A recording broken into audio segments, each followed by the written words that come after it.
Good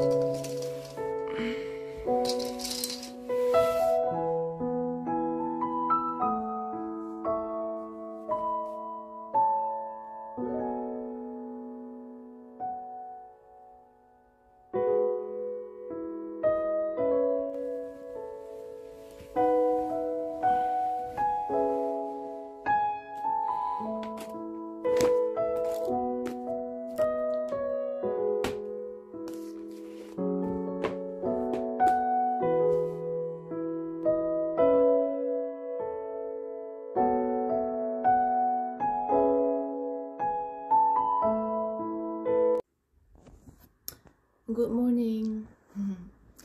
Thấu về chứ với Mizo weekend nha. Hey.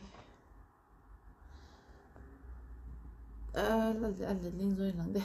10:44 dar som le mi som li pali to. Ni zana ka ming rei tu ga tu kin chu ka thấu thei thot lo ka thấu chun miss call lo tam la to Edinburgh và là chẳng mình miss call tu te.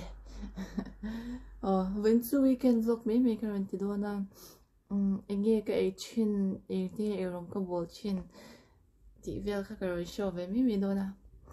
e rom bol ka thiam vak lawa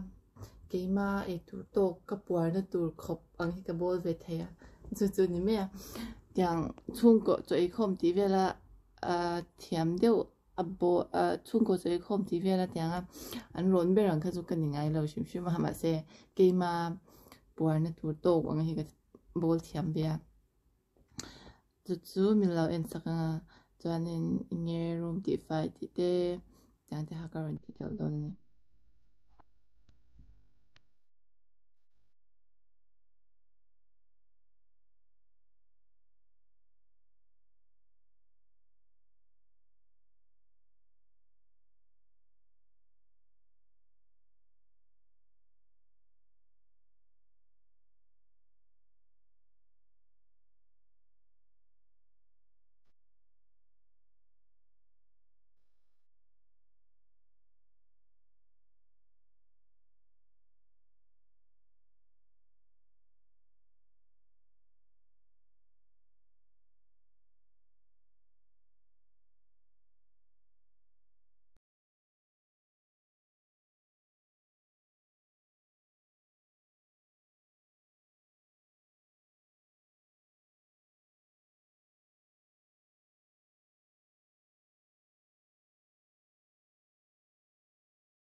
Tonga anh chấm mẹ cái này lâu em lắm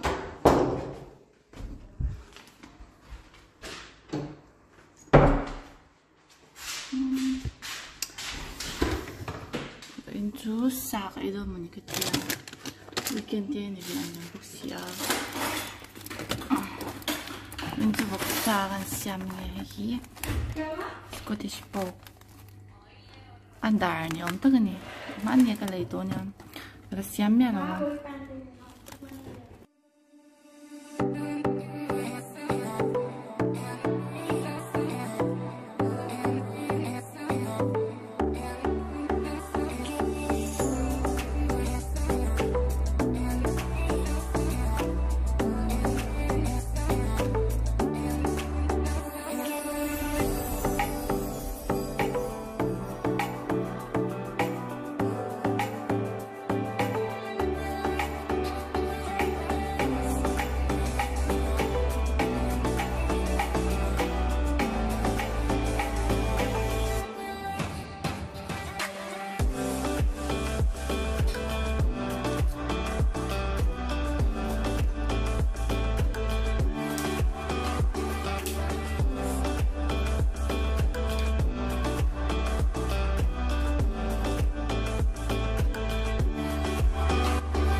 chin dan hi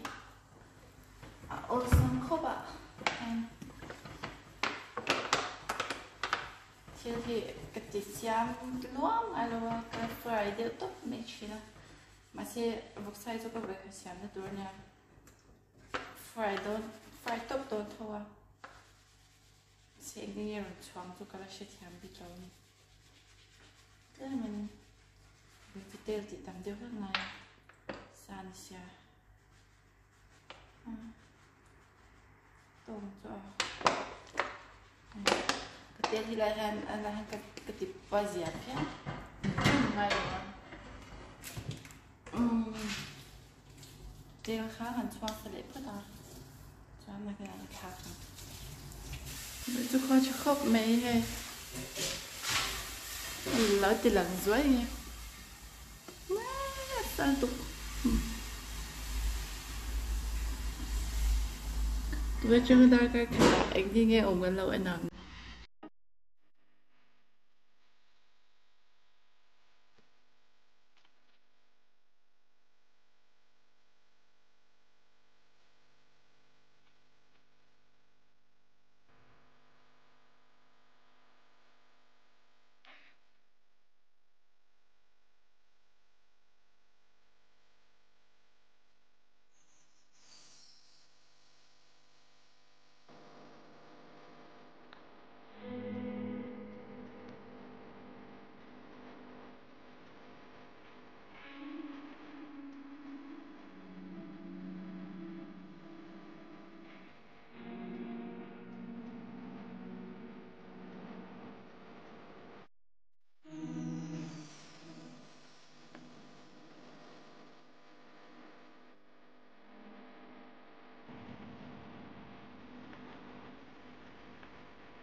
em vóc ra vẫn toàn chung nhau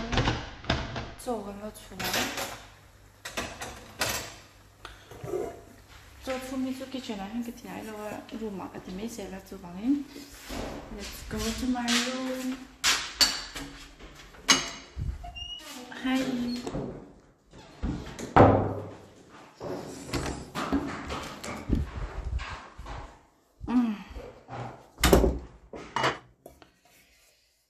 나가서 좀 나가라 멍청. 여기 가봐 있대. cái gì khát lấy cái lấy hiệu xăm kia này à gì à không mấy hay cái gì khát nha 45p này rồi Aldi jungle này nè rồi hay cái đút nấu cái rice cooker này à không mà nha nấu hủy cái thùng kia này sẽ giấu vào ngay đâu mà sẽ giấu trong của mình thôi xuống giấu đấy luôn nha